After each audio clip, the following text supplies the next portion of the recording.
Alright everyone, welcome back. Joe's Reef. So here's going to be my starting aquascape that I came up with now. These rocks are locked together. They're not going to tumble, fall over. I had talked about using epoxy to get them locked together so they wouldn't do that. But Willie D had a good suggestion. Don't put epoxy on them. Then you can't change it later. Everyone likes to change their rocks around, or at least I do with my older tank. All my other tanks, I change the rocks around after I got tired with it. Seeing, you know, you have it for several years. You don't want to have the same thing. So I'm glad he brought that up. Thanks, Willie. So these two pieces, you know, they're going to be on. I need some more rock. I need some more cash. I'm probably get another 50 pounds. Right here's 70 pounds. Maybe I'll get another 70 or 50, something. See what looks good.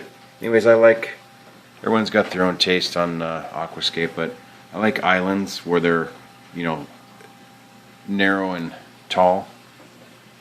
So I kind of like that look. So here's what I came with. This rock kind of looks a little odd just balancing there, but I like it. It's actually locked in. It won't fall over.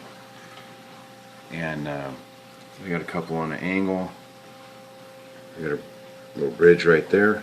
Let me show you the great part about this rock. With going to bare bottom, I'm not going to get any debris build up, I'm hoping. If I do, I can use a little power head to blow it around, because if you see, you can see under the rock. Take you to the other side, show you my this right here is the front.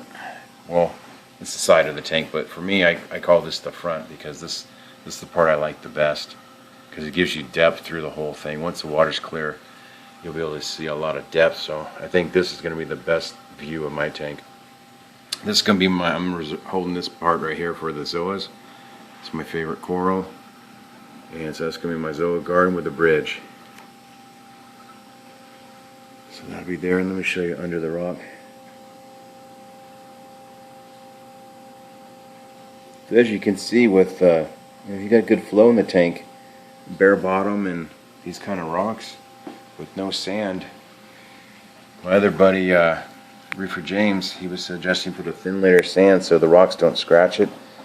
But you know, coral line will cover it anyway. You're not going to see scratches on the bottom. Yeah, it would be unsightly, but I think coral line and you know, just the algae that naturally grows and stuff will cover the bottom anyway. And so there it is. There you can see. Oh, that's a nice shot right there. So I won't have anything building up under this with the bare bottom and that kind of rock. So I'm liking it. And let me move on. Oh, the next video, as soon as I need to get some salt watered, and you guys seen on some of the older videos, if not, if you're new to the channel, that's how I do the water changes. It's a 3/4 inch bulkhead, and what I'm going to do is get a little connector, so I not glue it or anything, just push it in when I do a water change. First part of the water change, I'm going to hook a hose to a little connector to that bulkhead. It comes out of the tank right here, and you see that valve down there? That's turned off and on, of course, and that just drains over to the sink, which is a sweet little setup. That having that sink right there, it's real handy. So the hose, when I turn that on, it's going to create a suction, right? So the hose, I'm going to, as soon as salt comes in, I'll get all this debris cleaned up. So I'm pretty much going to vacuum it up, and then I'm going to clean up the bottom. You know, I use my water change to do maintenance and cleaning also. And then let me take you right over here. I've got this finally mounted to the wall, my RO system, and my this is going to be the saltwater mixing drum right here, and I'm going to put a Brute trash can that for my top off right there, and then I'll have I need to order some valves for for the RO system, RODI. I need new filters for it, new resins. I need a TDS meter. I need the saddle tap for the drain. I need the saddle tap for the water feed. So, you know, I just gotta have fun. If I had a lot of money, it'd be done, and I'd have fish in here. But and the cycle is coming along pretty good. It's actually almost done now. I've been cycling it with just raw shrimp, and it's working out. It's the ammonia's gone, and nitrite's gone, and now it's at the nitrate stage. So it's almost ready for a water change, for the first water change. So that's pretty cool. Let's move on to the sump. Okay, you can't tell with the camera, but there's water flowing through that reactor. This can be my biopellet reactor, and the water will trickle out if I need it to trickle.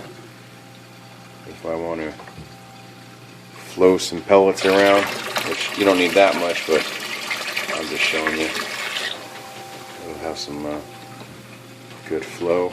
It's on a hose. That connector is going to come off. I'm just going to cut that off.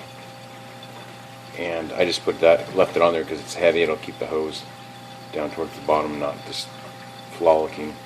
But anyway, that hose is going to go to my skimmer when I get one. And it's going to tap right into the inlet, so it'll suck all that nutrient-rich effluent coming off the pellet reactor. That painted some more in my tank underneath there. I want to have it all white. And what else? Oh, I don't know if I showed you guys in the last video, but I did put some ball valves on. Honestly, the 4 1-inch returns in the corners, it's a lot for a tank. But I wanted to have, my other tank. If you go back and look at my other tank, it was hideous. It was just it was a tank that I bought actually at a fish store. They said it's reef ready, and it just was a mess, and I didn't know better, just learning.